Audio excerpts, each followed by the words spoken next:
እሱ አዞን ነበረ። ከትእዛዙ ኃይልና ጥበብ ወጣንና ዓለምን አፈቀርን፣ ዘፈን አፈቀርን፣ አቤት መንፈራገጥ አፈቀርን። ድሮ አባቶቻችን እነዚህ የሚንፈራገጡትን ሲያው እግሩ የሚወራጨው በቅሎ መሆኑ ነው ምናምን ነው የሚሉት የነበረው። አሁን መንፈራገጥ ራሱ ቲያትር ሆኗል። ደንበኛ የምታየው ነገር ነው። ቢሰሸግ እብድ እኮ ነው ያ ራሱ እኮ አብዶ ነው የሚንፈራገጠው እኮ። እብደትን በሙሉ ኃይል ዓለም ስትጎናጸፍ የዛ አባሪዎች ሆነን ፍቅራችን እዛ ላይ አረፈ። አሁን አርቲስት ደሳለኝ ሲድን ጊዜ አዲስ አበባ ግልብጥ ብሎ መጣ አርቲስት ስለዳነ። እስከ ዛሬ እናንተ ዳዎቹ የምትድኑት ሰው አይደላችሁ፣ ሌላው ዝንጀሮ ነው ማለት ነው። እስከ ዛሬ ዳነው እስከ ዛሬ ከችግር የተላቀቀው በበረከት የቆመው እስከ ዛሬ ሰው አልነበረም ማለት ነው።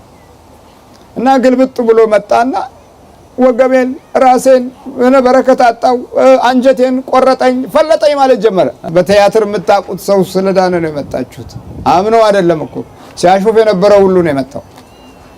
እናንተ ከዚህ ሂዱ ባካችሁ ስትሏቸው እዛ እናንተ አጣቁም ደንበኛ የሱዳን መተት ነው ይሏችኋል። ኧረ ሊያስረዷችሁ ይሞክራሉ።